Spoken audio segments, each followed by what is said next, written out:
In yesterday's video, we talked about how to use the SOHCAHTOA formulas, Pythagorean theorem, and some basic geometric facts about angles to fill in all the values in a right triangle. In videos 18, 19, and 20, we are going to begin to talk about triangles that might not have a right angle in it. As a quick example of a relatively straightforward situation where a non-right triangle naturally appears, suppose, for example, that somebody walks 4 miles directly south. They walk 3 miles along a direction which is 30 degrees south of east. So that would be a direction, roughly speaking, here. If east is that away, then they're going 30 degrees south of east.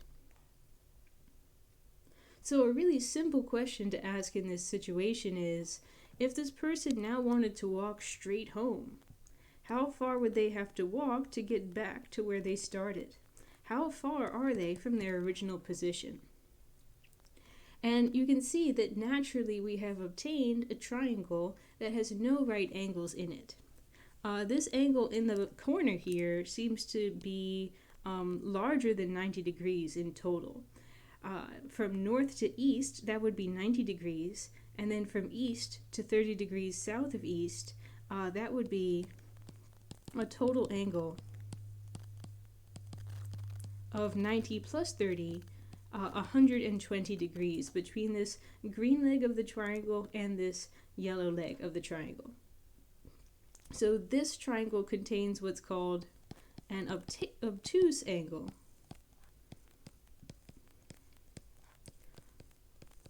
which is an angle that's larger than 90 degrees.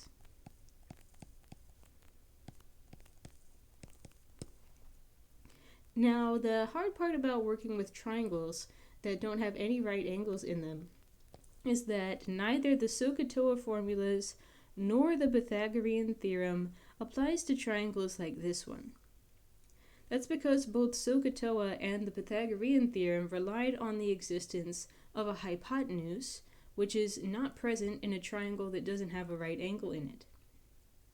So what we're going to be developing are alternative formulas that can help us to fill in the blanks of a triangle that does not have an angle and therefore does not have a hypotenuse.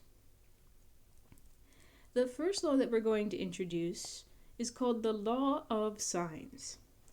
So called because the law of sines is going to have sines in the formula. Now, before we write down this law, let me make a note of some of the conventions that we use when we are marking the side lengths and angles of a triangle that does not have a right angle in it. Once again, it's traditional to represent the sides of the triangle with the Roman letters lowercase a, b, and c. It's also traditional to mark the angles opposite of these sides with the corresponding Greek letter. So opposite of the side marked by A is the angle marked by the Greek letter alpha. Opposite of B is the angle marked beta. And opposite of C is the corresponding Greek letter gamma, which looks a little bit like a necktie. So with this labeling, the following formulas are true.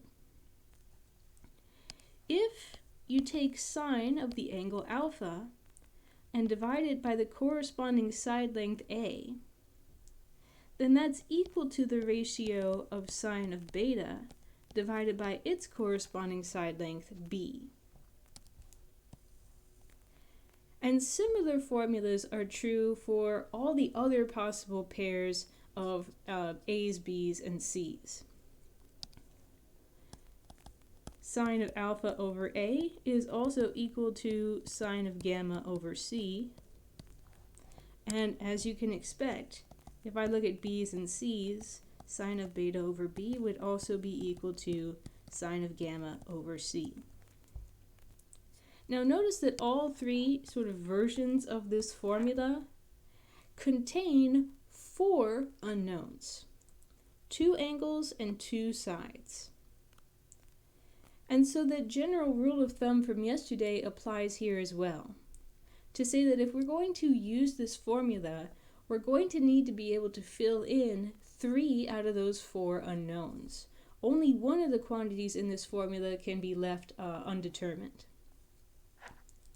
So that means that either you know 2 angles and 1 side, and the other side is what you're trying to figure out, or you know the 2 sides and 1 of the angles, and the remaining angle is what you're trying to figure out. Now those kinds of problems have little acronyms for short. If you're in a situation where you know 2 angles and 1 side, then that's called AAS for the 2 angles and the 1 side. If you're in a situation where you know 2 of the sides and 1 of the angle, then that's called either SAS or SSA. It's called SAS if you know the length of 2 sides and the size of the angle which is between them. So as the name would suggest, you have a side length and then an in-between angle and then a side length. So the first variety of problem that we can answer using law of sines is the problem where we have the values of 2 of the angles and 1 of the sides. So to begin with, let me make a quick sketch. I'm just going to draw a random triangle over here on the side, certainly not intended to be drawn to scale. I was given the value of alpha, that's 30 degrees. I was given the value of beta, that was 20 degrees, and I was given the value of C. Now based on where I have decided to position beta, B would be on the top left. Based on where I have decided to sketch in alpha, A would be opposed to that. So the side length C must be on this bottom leg down here. C must be equal to 5 units. Now to get started on this problem, one of the things that I like to do first when possible is to find the value of the remaining angle in this triangle. That we can still use the fact that angles in a triangle sum up to 180. That's still true. Alpha plus beta plus gamma equals 180 degrees. The only difference between what we have here and what we had yesterday is that the angle labeled gamma is not necessarily 90 degrees, it can be anything. Now in this particular case, we were told that alpha was 20, and, alpha was 30 and beta was 20.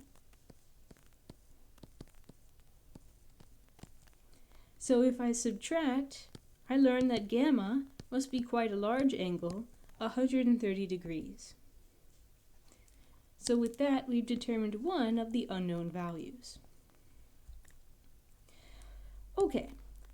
The next fact that we can use is this newly acquired law of sines.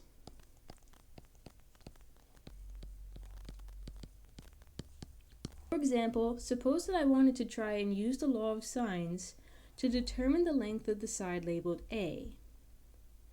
Then I'm going to use one of the versions of the law of sines that contains an A in it. Now above A must be the matching angle, which in this case is alpha, which is 30 degrees. But I also need to use a version of the law of sines where I can fill in all of the remaining blanks. Now it would not be possible for me as of this moment to use the version of the law of sines that says sine of alpha equals A equals sine of beta over B, because at this point I do not yet know the value of the side labeled B. So there would be 2 unknowns in this formula. Instead, I can use the version that says that sine of alpha over A is equal to sine of gamma over C, because at this point in the problem, I've determined the value of gamma. Gamma is equal to 130 degrees. And I was given the value of C, that was equal to 5. So I'm going to go ahead and isolate A And toward that end, I'm going to start by reciprocating both sides, to move a at least so that it's out of the denominator.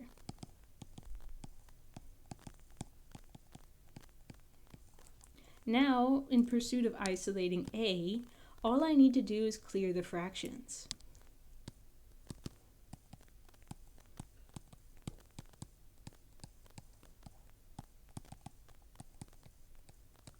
So a, the length of the side labeled a, is equal to 5 times sine of 30 divided by sine of 130 degrees.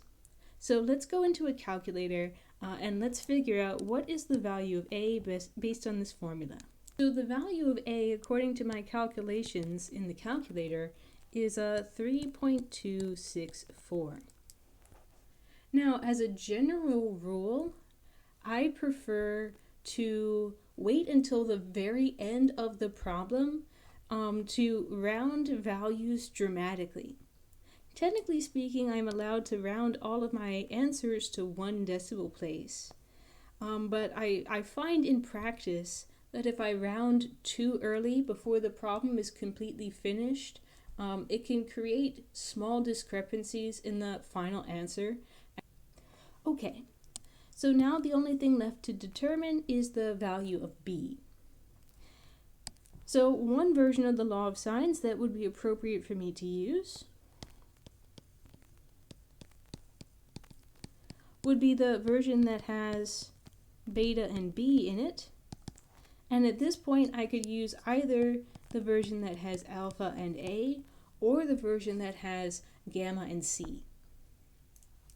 I think I will personally prefer to use gamma and c, just because a is a decimal number, which means it can be kind of a pain to keep writing this number over and over again, whereas c is a whole number. It's equal to 5, so it's a little bit more convenient. So in this case, we have sine of 20 degrees over b is equal to sine of 130 degrees over 5. Once again, I can reciprocate these two fractions to move b out from the denominator.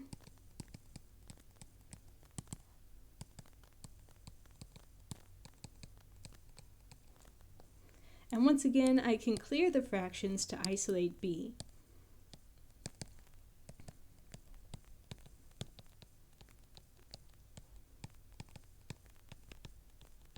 So let's go ahead to the calculator and figure out this value. This would be equal to approximately 2.232. So now that I've determined the values of everything in the problem, this is the moment where I personally feel comfortable rounding.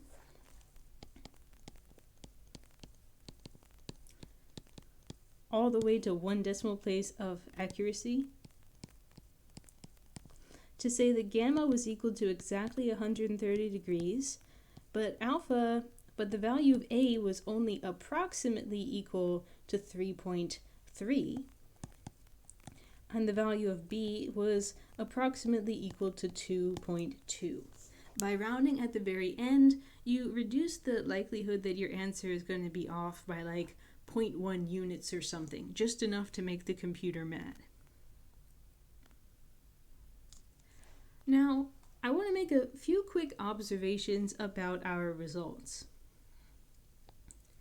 In this problem, the angle beta was the smallest angle of all. And corresponding to that, the side length for b was the smallest of all. Conversely, the angle gamma was the largest, and it was paired with the side length c, which was the largest. So before we go on, I just want to make a quick note. The largest angle in a triangle must correspond to its largest side.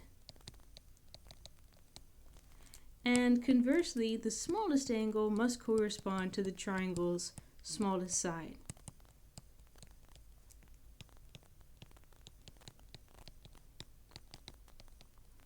At the most, a triangle can only contain one obtuse angle.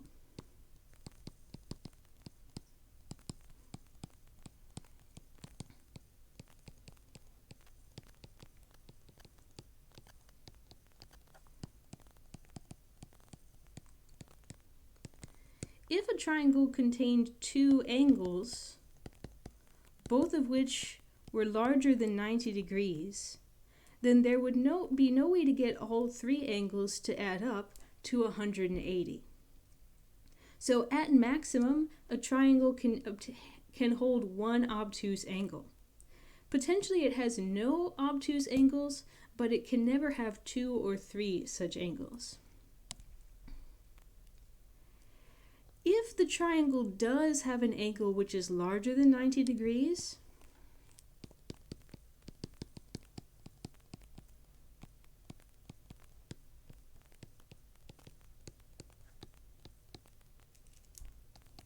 then necessarily that's the biggest angle in the triangle.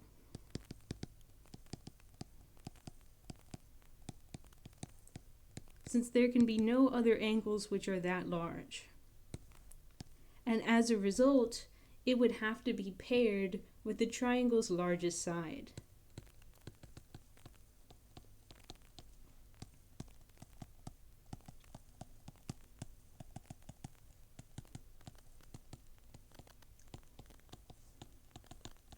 Now to explain a little bit about why it's important to keep these facts in mind, let's consider the following exercise. So in this case, we are given the value of the angle alpha. We're given the value of one side B, and then we're given the angle of the side A. So alpha is equal to 30 degrees, A is equal to 10. B is equal to 9, so maybe I'll put B here, which would force C in this corner. That would force gamma in the bottom right and beta in the top. So this would be an example of an SSA triangle. You could write it if you so desired ASS, but folks don't tend to do that at school because, you know. So this is an example of an SSA triangle. The angle that we were given was not in between the two side lengths that we were given. Now, in this situation, in order to get headway into this problem, I need to be able to use the law of sines and use the version of the law of sines where I can fill in 3 out of the 4 blanks. So one good choice, I think, looking at this problem, is that sine of beta over b is equal to sine of alpha over a. If I use this version of the law of sines, then I can fill in the values of b equals 9, alpha equals 30 degrees, and a is equal to 10. So working toward isolating sine of b so that I can solve for it, sine of beta therefore is equal to 9 times sine of 30 degrees over 10, which according to my calculator is equal to precisely 0.45, no rounding, exactly 0.45. Okay, so now I want to find out the angle beta. But the question is it all right for me to say that beta is equal to whatever value is produced by taking arc sine of 45? The issue here is that when we introduced the pseudo-inverse trig functions, we stated that arc sine can only produce angles which are less than 90 degrees. So what that means is that if beta in reality is obtuse, then beta equals arc sine of 0.5 would be wrong. because arcsine would produce a value which is less than 90 degrees, it could never truly be equal to an obtuse angle. And since we're just getting started on this problem, how could we possibly know whether or not beta is supposed to be an obtuse angle or not? The key is to look at the fact that the corresponding side, b equals 9, is not the largest side that we were given. So it certainly could not be the largest side in the entire triangle. And because it's not the largest side, its corresponding angle could not possibly be obtuse.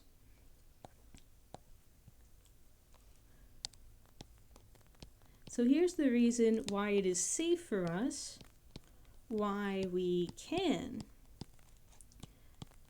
find beta by taking arcsine of 0.45 in this case. The corresponding side B cannot be the largest side,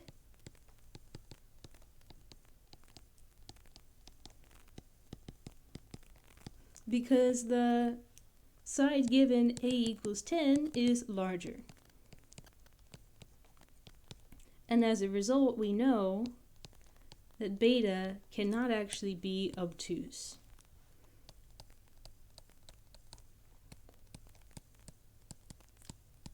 Beta and the value produced by arcsine will both be less than 90 degrees, so it will be those two values will actually be equal and will match up. Okay, now I make a comment about this because there will be situations where you're trying to calculate the angle beta, but the corresponding side B potentially will be the largest side, and that's what we will be talking about tomorrow. What do you do if you're trying to calculate beta, but you cannot be assured that beta is actually less than 90 degrees? That's tomorrow's lecture. For today, we can be assured that beta is acute, so beta will exactly match the output of arcsine, and the value is beta is approximately equal to 26.74 degrees.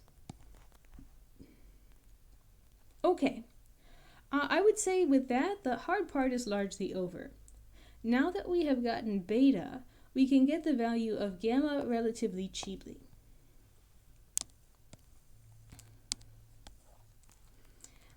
Alpha was equal to 30 degrees. Beta we just found was 26.74. And so gamma must be equal to 180. Take away those two results. 123.26 degrees. All right, the last things for us to calculate is the value of the side marked C.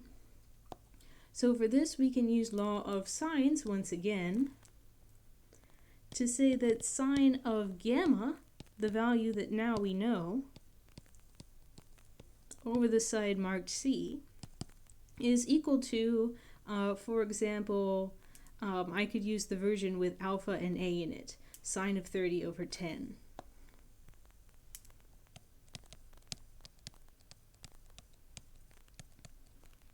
So if I reciprocate both sides to pop C up to the top,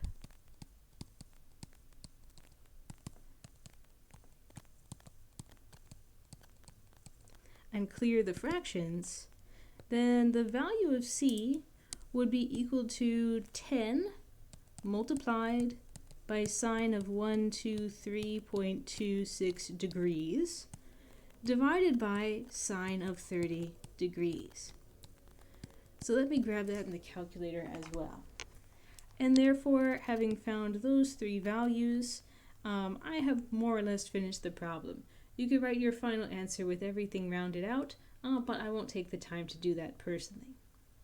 As one final exercise, I want to look at one of the limitations of law of sines that is not immediately apparent from the formula. In this case, we are also given the value of two sides and one angle. Now if I sketch this particular problem, alpha equals 20 degrees is down here. Opposite to that would be A, which is unknown. The values of B and C in this case are given. So this is what we might call an SAS triangle because we are given the value of two sides and the angle that is between those. Now suppose that I wanted to try and use law of sines to make some headway in this problem. One potential idea might be to try and use the formulation that had spaces for alpha and A. But if I try and plug in the values of beta and B, then at this point I have two unknowns in this version of the equation. So I wouldn't be able to use this formulation. But if I tried to do it with gamma instead, gamma and C, I run into exactly the same problem. Two unknowns here. And even if I tried to figure out one of the two angles, beta and gamma, again, this final formulation of the law of sines is unusable because this also has two unknowns in it. So none of these are usable. And for this reason, the law of sines cannot actually be applied to the problem. Although we are given the values of two sides and one angle, we are given in some sense the wrong angle. The two sides and the one angle that we are given are such that we can never fill in 3 of the 4 blanks of any of these formulas. So for SAS triangle problems, we are going to need a different law. And we are going to tackle that second law called the law of cosines 2 videos from now in video number 20. And that concludes today's material. We introduced the law of sines for non-right triangles, and we used them to solve AAS problems and certain SSA problems. Tomorrow we're going to be looking at SSA problems where the angle that you're trying to find corresponds to a side that might be the largest one in the triangle, and therefore the angle may be obtuse. In that case, we're going to have to be a little bit clever trying to find that angle. We won't be able to use arcsine directly.